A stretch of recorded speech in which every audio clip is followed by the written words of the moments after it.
Ay kay ipon ka bing. Rada goy. Wa lagi. Padagat na pud tarong kay manugat to sa mga isda di.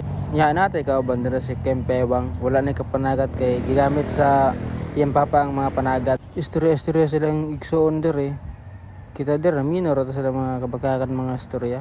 Awa tingala ka ba? Ang namingwit to, grabe na kalaom. Tagahawak naman siguro na. Si lolo der yo. Tingnan si lolo, kira si lolo dia.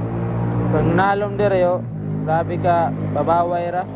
Nabali ng panahon ron, babaw ng mamanaay. Awa uli daw sila kay wala naman daw wala daw isda. Manugat na lang daw sila kay apay-apay. Di rin yung baba ng mga sukoy kay nahana ang barko. Ningabot na. Awa. Yung manugat tayo. Daganay sila. Pati gani irong sugat. Ug ang isa ka man nagato tirador sa laod. Dako kayong isda niya bay.